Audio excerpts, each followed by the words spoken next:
नमस्कार मित्रों, आपका मेरे चैनल स्टडी विद संध्या में बहुत बहुत स्वागत है। मित्रों, आज मैं आपके लिए टीजीटी और संस्कृत की अन्य प्रतियोगी परीक्षाओं के लिए अत्यंत ही महत्वपूर्ण महाकवि कालिदास कृत अभिज्ञान शाकुंतलम के चतुर्थ अंक से संबंधित महत्वपूर्ण प्रश्न उत्तर लेकर आई हूँ। तो चलिए शुरू करते हैं प्रश्न नंबर 1 से। अभिज्ञान शाकुंतलम का उपजीव्य ग्रंथ कौन सा है? तो अभिज्ञान शाकुंतलम का उपजीव्य ग्रंथ कौन सा है? महाभारत, यानी महाभारत से अभिज्ञान शाकुंतलम को लिया गया है। और इसमें सर्वाधिक प्रयुक्त छंद कौन सा है? तो इसमें सर्वाधिक प्रयुक्त छंद है आर्या छंद। कालिदास के नाटकों में किस छंद की प्रमुखता है? तो कालिदास के नाटकों में आर्या छंद की प्रमुखता है। अभिज्ञान शाकुंतलम चतुर्थ अंक का प्रारंभ किससे होता है? तो जो चतुर्थ अंक प्रारंभ होता है वो किससे होता है? पुष्प चुनती हुई प्रियंवदा व अनसुईया के वार्तालाप से। प्रश्न नंबर 5, कौन कहता है कि दुष्यंत ने शकुंतला से विवाह कर लिया है? तो जब ये वार्तालाप कर रही थी अनसुईया और प्रियंवदा, तो अनसुईया प्रियंवदा से कहती है कि दुष्यंत ने शकुंतला से विवाह कर लिया है इत्यादि। शकुंतला को शाप कौन देता है? तो शकुंतला को शाप कौन देता है? दुर्वासा ऋषि। कौन ऋषि से शकुंतला शाप मुक्त करने की प्रार्थना करता है? कौन है दोनों सखियों में से कौन सी सखी जाती है जो शकुंतला को शाप मुक्त करने के लिए दुर्वासा ऋषि से प्रार्थना करती है? तो वो है प्रियंवदा। आगे देखें। दुर्वासा ऋषि शाप मुक्ति का क्या उपाय बताते हैं? जब प्रियंवदा उनसे विनती करती है, उन्हें सत्य बताती है, तो यहाँ ये विराम नहीं आएगा, तो बताते हैं कि पहचान का आभूषण दिखाने पर शाप से मुक्ति मिल जाएगी। तो दुर्वासा ऋषि कहते हैं कि दुष्यंत ने जो भी उसे अपनी पहचान का आभूषण दिया हो, जो उससे संबंधित आभूषण हो, वो उसे दिखा दे तो वो उसे पहचान लेगा। तो जो प्रियंवदा थी संतुष्ट हो जाती है, क्योंकि दुष्यंत ने अपने नामांकित जो अंगूठी थी वो शकुंतला को दी हुई थी। शकुंतला के पास दुष्यंत के पहचान का क्या आभूषण था? तो पहचान का आभूषण क्या था? दुष्यंत की नामांकित अंगूठी। महर्षि कंड यात्रा पर कहाँ गए थे? जो महर्षि कंड थे वो कहाँ गए हुए थे? इस समय सोमतीर्थ की यात्रा पर गए हुए थे।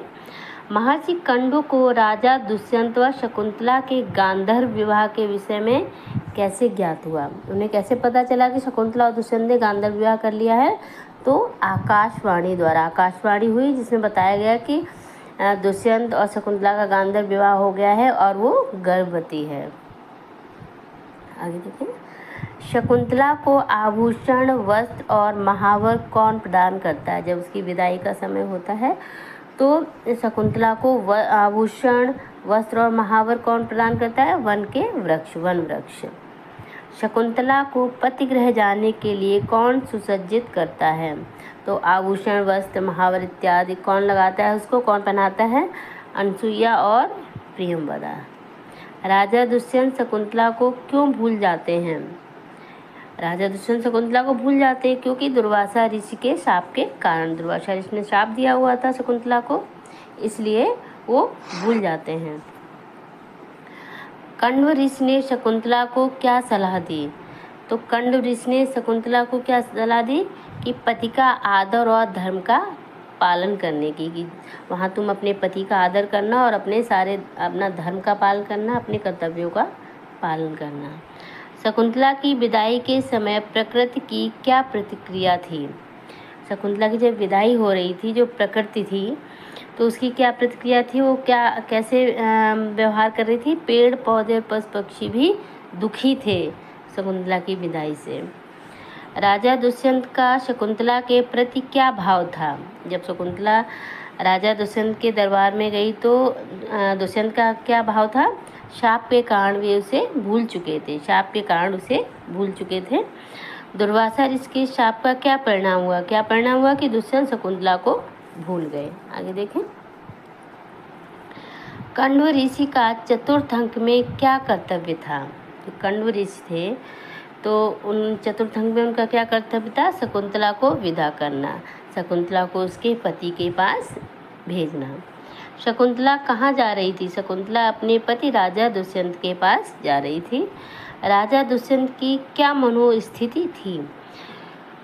वे शाप के कारण संशयग्रस्त थे। शाप मिला था इसलिए वो बहुत दुविधा में थे। उन्हें कुछ समझ आ रहा था कि उन्होंने शकुंतला, लेकिन वो पहचान नहीं पा रहे थे। वो बहुत प्रयत्न कर रहे थे परंतु वो पहचान नहीं पा रहे थे। शकुंतला की विदाई किसके नेतृत्व में हुई? तो कण्व ऋषि के नेतृत्व में शकुंतला की विदाई हुई। आगे देखें, शकुंतला की विदाई के समय उनका क्या भाव था? शकुंतला की जब विदाई हो रही थी, शकुंतला का क्या भाव था? वे अत्यंत दुखी और भावुक थी। वह आश्रम को छोड़ के जा रही थी। सारे पशु पक्षी, पेड़ पौधों को, अपने पिता को, अपनी सखियों को, सबको छोड़ के जाने में उन्हें अत्यंत दुख हो रहा था। वो बहुत ही भावुक थी। दुर्वासा के शाप का नाटकीय प्रभाव क्या है? दुर्वासा के शाप नाटक की कथा को मोड़ देता है। जो दुर्वासा का शाप है वही नाटक को पूरा मोड़ देता है। मुख्य बिंदु दुर्वासा का शाप ही है इस कथा का। शकुंतला की विदाई का दृश्य वर्णन कैसा है? तो जब शकुंतला की विदाई होती है तो शकुंतला की विदाई एक मार्मिक दृश्य, बहुत ही मार्मिक दृश्य होता है। हर कोई वहाँ पर भावुक हो जाता है। तो इस तरह आज मैंने आपको चतुर्थ अंक, अभिज्ञान शाकुंतलम के चतुर्थ अंक के जितने भी प्रश्न उत्तर बन सकते थे वो मैंने बना के आपके समक्ष प्रस्तुत कर दिए हैं। यदि आपको ये वीडियो पसंद आए तो कृपया लाइक करें, शेयर करें और मेरे चैनल को सब्सक्राइब करें। धन्यवाद।